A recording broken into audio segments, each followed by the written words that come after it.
Hey, Graham. Hi, Jason. Yes, I can hear you now. Hey, all right. How you Uh, doing, man? well, thank you for joining me. Yeah, appreciate you having me. No, a pleasure.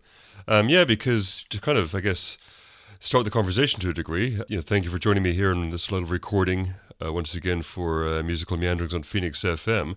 It's just that I've been enjoying your music, been listening to Coastlands, the first album since hearing it, The Further Still, which came out not too long ago. So I guess, yeah, I just wanted Thank you to so much. get in touch and just learn more about you, basically. Awesome. Yeah, thank you so much. Yeah, really appreciate. Yeah, we're stoked on this new record. We're stoked on kind of the direction. It was kind of the first record that we all were really excited about, like every bit of it. And we spent a lot of time kind of making sure that every aspect of it was exactly what we wanted. Whereas we kind of didn't do that on other ones. We sort of rushed through it because of time and budget mainly. Yeah, of course. So, But what's your kind of background in music? What kind of got you on this journey? so my personal background in music, I kind of always was interested in music. I grew up. My parents always really encouraged it, and I think at a young age I started playing drums. Was actually my first instrument. I play guitar in Coastlands, but I remember, yeah, I mean, first time I heard any sort of music coming around the house was probably from my sister playing piano, my brother's playing guitar, and just was always just really interested in music performance and everything like that, and that kind of just grew. Played drums in bands growing up, and then kind of transitioned over to guitar in high school, and then had a couple other projects that were kind of similar, but kind of more along the kind of more like ambient. They were still instrumental, but they were kind of near the end of high school. Started playing that and started getting into more bands like, Explosions, God is an Astronaut, Caspian, Okay, yeah.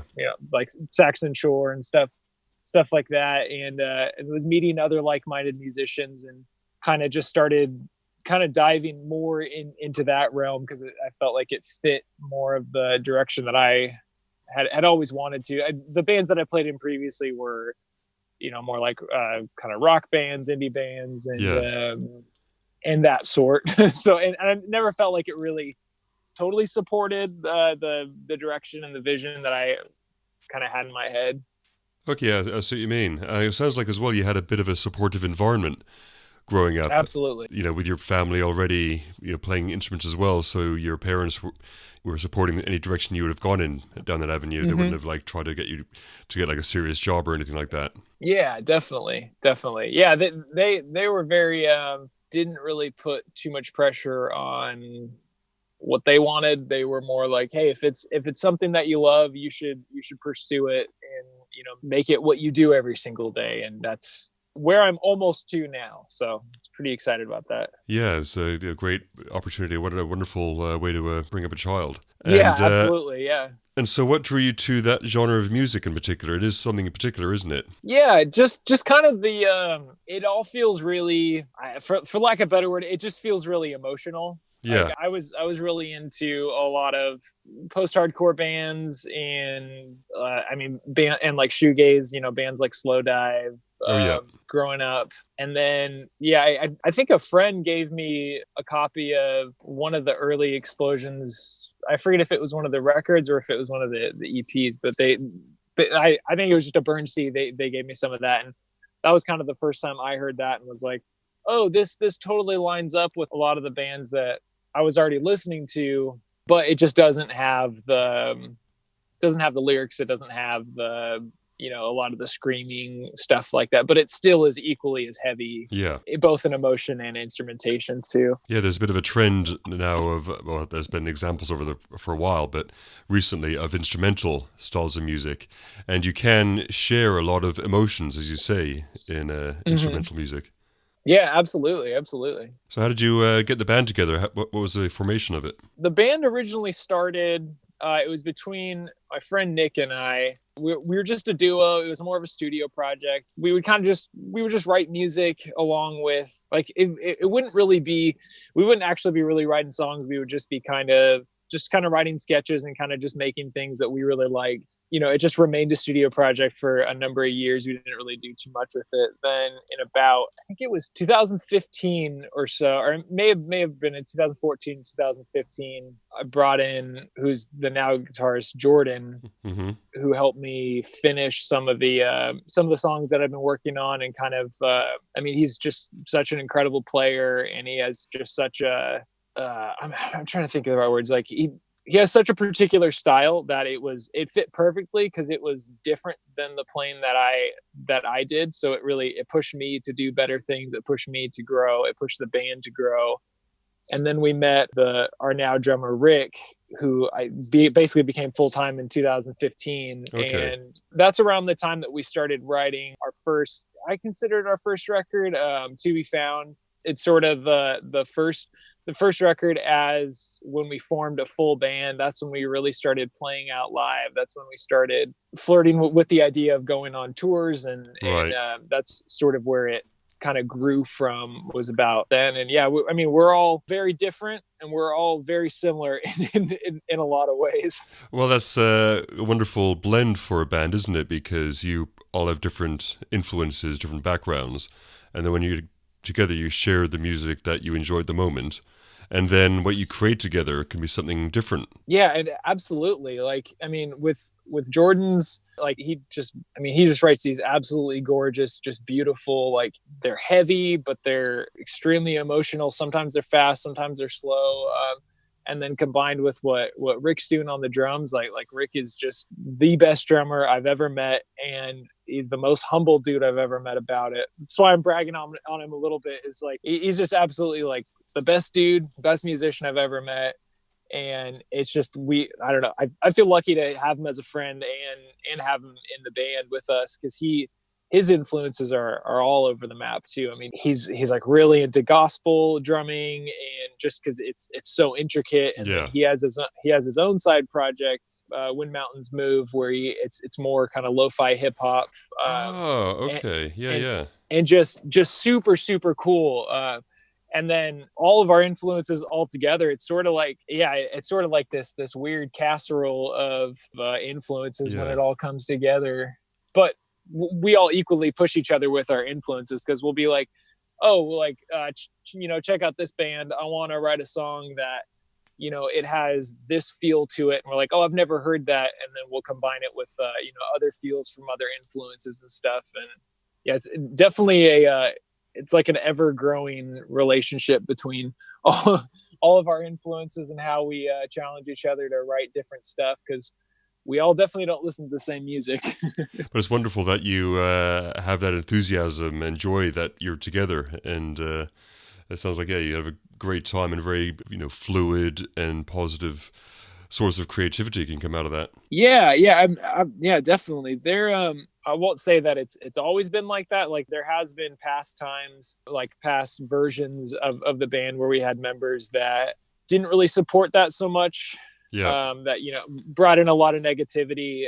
But as the state of the band is now, like, we're trying to keep it that way. Like, we're three goofy guys who are just trying to deal with our emotions and write beautiful music, and just leave it at that. Like, it doesn't need to be anything more complicated than that.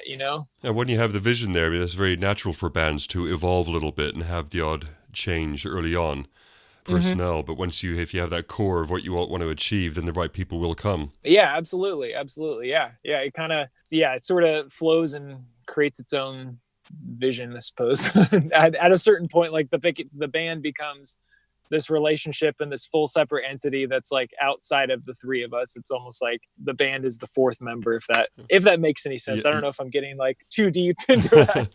no, for sure. The more deep, the better. Yeah, it really gets a picture of it. And you said like the previous record To Be Found was like kind of the start of the latest part of the band together. But you had quite a bit of material before that. Yeah, the bit of material before that was mainly just, let's see, Jordan plays a lot, and like started bringing in his influence on the record right before that, Come Morning and Radiant Light, which Right. is definitely that was recorded all at home. It's not a studio record. And then same with pretty much everything before that too. It's just everything was recorded just kind of just sort of bedroom producing everything together, just because we didn't really have much of a vision or really know what we wanted to do with it. And it was very fun, like in its infancy, and it's still a lot of those things, a lot of the ways that we would write back then is still true today. It's like a lot of those things still carry through, but we have much more of a focus, I guess, now on kind of what we're doing and where we want to go and all that.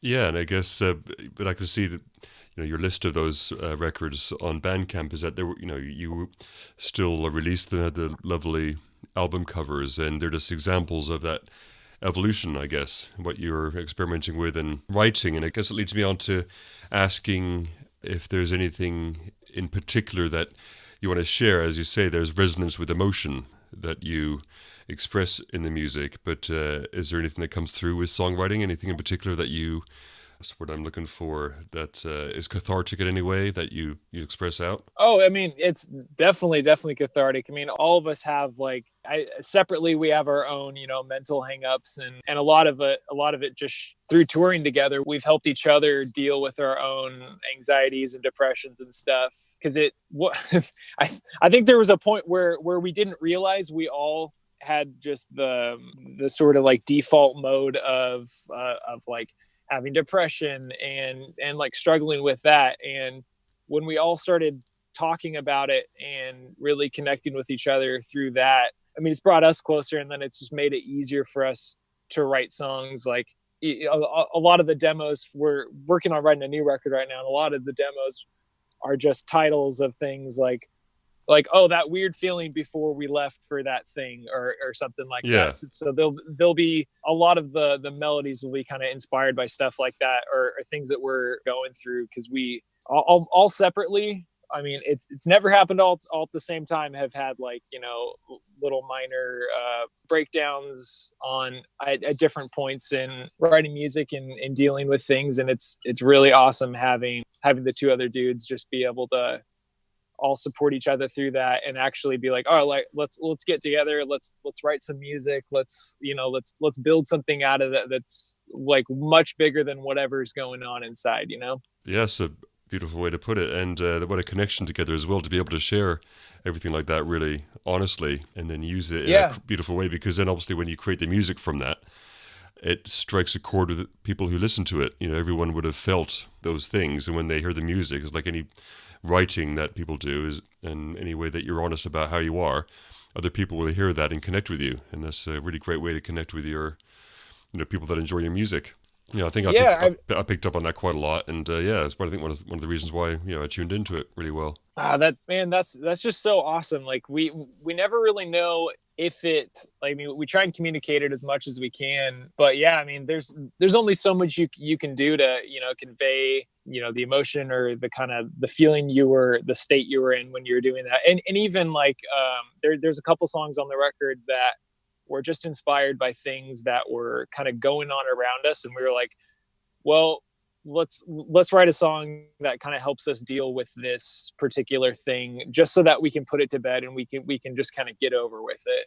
And that was a really cool experience, just being able to kind of just let go of things by way of like creating a piece of music that represents whether our like frustrations or doubts about certain things. And we're continuing to do that too. It's been kind of cool having conversations with different folks over Instagram or Facebook who've connected on that same level, because it's like, if anyone has reaches out to us, I try and talk to them as long as I can, especially if they're going through a hard time. I'm like, yeah, man, like I understand where you're coming from, and if you want to chat, let me know. I had someone write us about a couple of our songs on the Further Still were kind of centered around death and the death of people that we'd known, and kind of dealing with that. And then it must have connected with them somehow. They wrote us about it on Instagram, and I just was just thanking them. I was like, this is huge. I'm so grateful that you're able to connect with it that way, and just being like, hey, like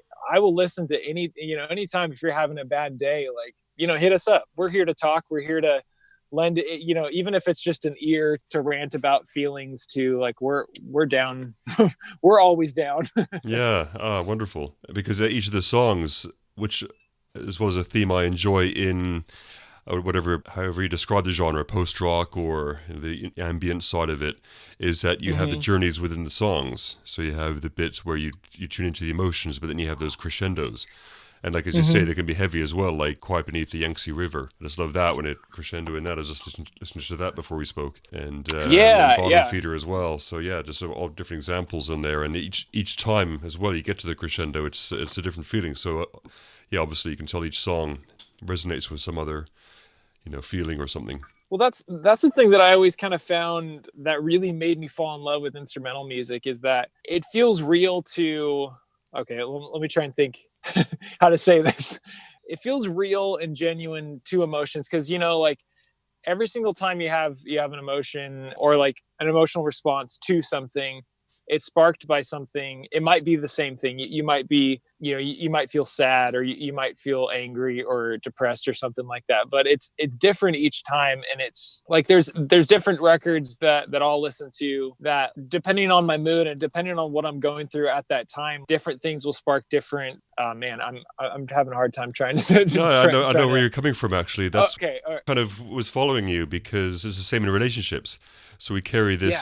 these particular wounds or something that we hold within us from a particular moment, and when somebody triggers it in some way, either positive or negative, we like people in a certain way because they feel something within us, or if brings aversion, is because they pressed a button within us of that old pain. So this can be the same Hmm. thing in music as well, where it's interesting. Like you'll really like a lot of music at one time, because I remember I used to listen to Spiritualized quite a lot. Spaceman 3, and that was very melancholic. Yeah, yeah. Maybe I was listening too much because it does harmonize you at that, and because there is music that harmonizes with that feeling, you can end up finding it comfortable and maybe listening to it too much, which can kind of keep you in there. But then once you go past a certain point, when you come back to that music, it's different. You'll still enjoy it, but you won't need it to have that harmonization with it so much.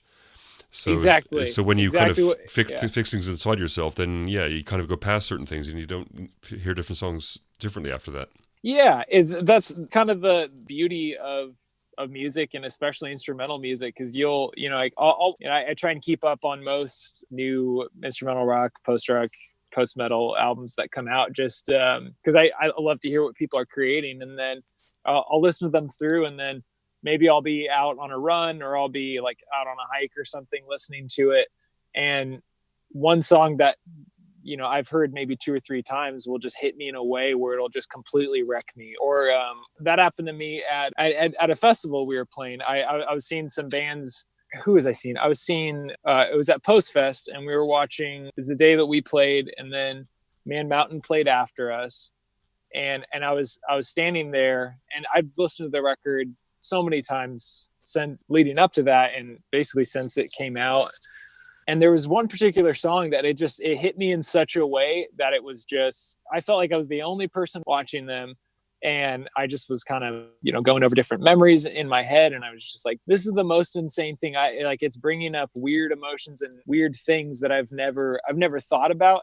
But I've heard this song a dozen times and had like different responses to it. And it's so cool how it can kind of shift and evolve in that normal way. It's beautiful. But I'm also noticing that things are happening quicker in that respect because of the way that I'm discovering music now. Maybe it would have happened before, or maybe some different in the time we're in now. But for example, through some of the YouTube channels, I discover music on like Where Post Rock Dwells, or Yeah. or Stone Meadow of Doom, and some of the heavier stuff I listen to. That I'm listening to kind of new albums more frequently than perhaps I would have done a while back. And it's great because I'm discovering new music, but then you kind of go through certain things much more quickly. And when I go back to a band or an album that I discovered, say 2 months ago, through those channels or Bandcamp or whatnot, I'll feel different about it, or it'll as you say, it'll trigger something else, even over a shorter period of time than after perhaps the previous ways I was discovering music and maybe listening to them over longer periods. It feels like there's a kind of a quickening happening in that respect. Definitely. Yeah, I could definitely see that. I've noticed too with consuming so much music that I really have to it really exposed, I guess, like the cynicism in me, Right. where like I would hear an album and then I would automatically have a response and be like, oh, that's similar to these 2-3 albums. And I kind of had to check myself a little bit and just remember that these, especially if it's people that I know and that people that I love and people that I care about, that like just stopping and being like, okay, I need to throw that thought out, and I just need to sit and I just need to listen to this music, because this is something that is super important to them, that they poured their heart and soul into. And I need to approach it kind of with fresh eyes, not the eyes of like, oh, this sounds like this album, which sounds like this album. Because I've, after consuming so much music, you start to build those pathways, and me being like, no, like I don't want to be that person who has unfairly judges music that I like. If that makes sense. Of course. But also, it's very easy to fall into that in general at the moment, that there's a lot of division happening at the moment and clashing against each other for reasons that shouldn't be the case, to kind of separate us a little bit, which is good that, you consciously go through that. Everything is so much better when we're doing it together. Like there's no reason we need to be assholes to each other, you know? Even if it's just mentally or in your head, because that's just going to breed so much other garbage. And that's just, you're just poisoning yourself. You're not doing anything to that person or their music or their band or anything like that, Yes, it comes back to that reflection. That it's bringing something out in you. Then you don't need to feed it and project it onto somebody else. You can just deal with it yourself and let it go, and then enjoy it. Yeah, absolutely. It's a good feeling. Yeah, absolutely. When you go through that, and then you can, as you say, see things with them and experience them with fresh eyes without that heavier, unpleasant feeling. Yeah, definitely.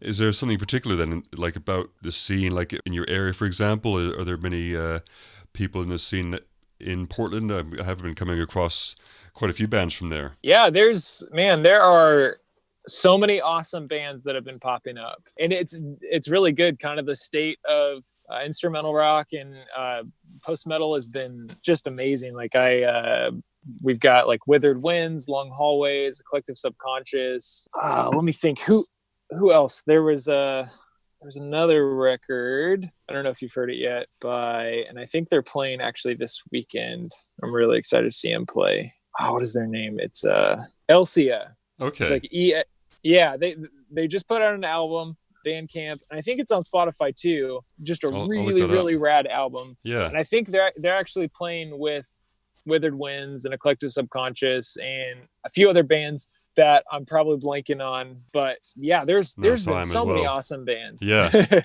But also the region you're in as well, that Pacific Northwest. I don't know if there's something particular about it. I spoke to Chris Garr from The Sun Burns Bright, and he's based there now, not far away, and he's such a good, he's so good at sharing music from the scene as well, and he enjoys being up there. And I lived in Victoria, Vancouver Island when I was a kid, and you have those forests and the countryside that must really ground you as well in this kind of music. Yeah. Being able to walk, I live in Portland, but I live close to a lot of parks and hiking trails where it's so awesome just to be able to grab a cup of coffee and be like, I'm gonna leave my phone in the car and just kind of go walk around in the woods, hike for a little bit, and just kind of think and unplug, and kind of I don't know, it always helps me get a lot of focus, especially if it's on a particular day that I'm gonna I've set aside just for writing or anything like that. Yeah, that's a beautiful thing to do. Because in fact, there's like for a few different genres are based around there. Because I think Agalloch were from there, weren't they? Oh yeah, they were. I know Portland had a big. It still does have a pretty big metal scene. It did growing up, and then before that, it had a really big punk scene, and now kind of all of them are kind of combining and crossing into each other, which is great. Like there's so much good music. There's so many incredible musicians, and it's cool to see. There is sort of that community spirit here in Portland with a lot of musicians. Like we try and get together, we try and help each other out. We try and, if it's, working on each other's records, or if it's even just like, let's just meet up and, grab a beer and do something non-music related together. That feels good, kind of having that amount of just incredible musicians kind of at your doorstep, sort of.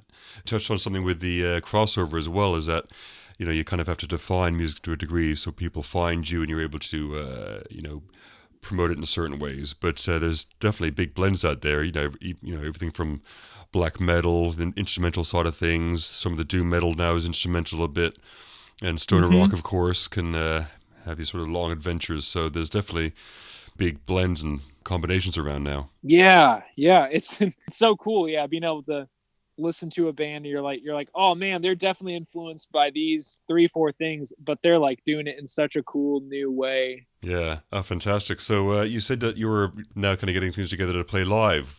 Have you been doing that a little bit now? Yeah. Oh yeah. We've been touring probably for the past 2 years for the most part. Like we'll do 2 tours a year, and we're about to head over to Europe.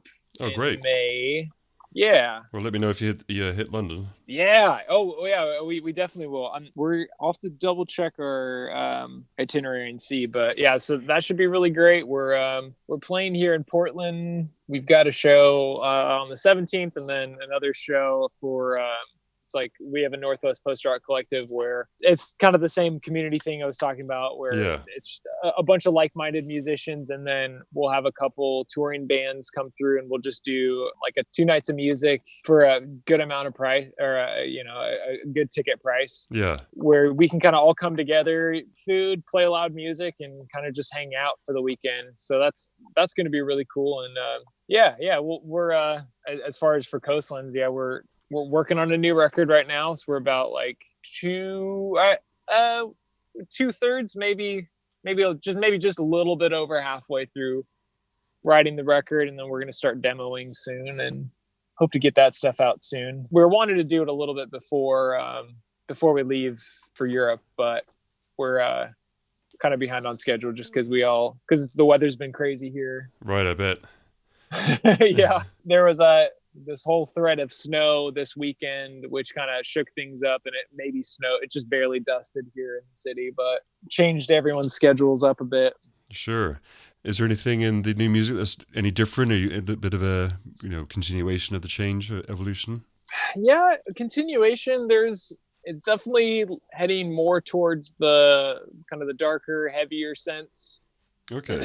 But it's still kind of too early to really tell. Like we're writing a lot of music right now and just starting to kind of whittle it down and figure out kind of what the sound is. Cause I think we have like 15 or 20 songs that are sort of roughly in the works. And then there's like 2 or 3 that we've really kind of cut down, and they're definitely a little bit more stripped down, but yeah, we're exploring a couple new elements, and we'll probably introduce a few, but it's still kind of like so early in writing and like kind of the revision process that we're like, I don't really know what this is going to sound like yet, but I think it's going to be, it's going to be a natural progression from the Further Still, but maybe a few surprises thrown in there. Oh, fantastic. Well, look forward to hearing it. Yeah. And catching you live as well. That's going to be good. Yeah. I love to meet in person and hang out and chat and goof around. Be fun. Fantastic. That's given me a wonderful picture here, and a good conversation to record and include with some of your music on. I've played some of your music from the album over the past few weeks anyway on the show, but to include it in this conversation when I air it in a couple of weeks, and I'll send you the link to it as well. So yeah, it was just wonderful to have your time and speak to you. Yeah, man. Thank you so much for listening and kind of everything you do with the community and, promoting the genre. And it's just, I really appreciate everything you do. And I really enjoyed talking to you today. It's a pleasure, Jason. Thanks a lot. Jason from Coastlands. Wonderful to listen to your music, to find out more and speak to you. It was a wonderful conversation. I appreciate it. Yeah. Cheers, man.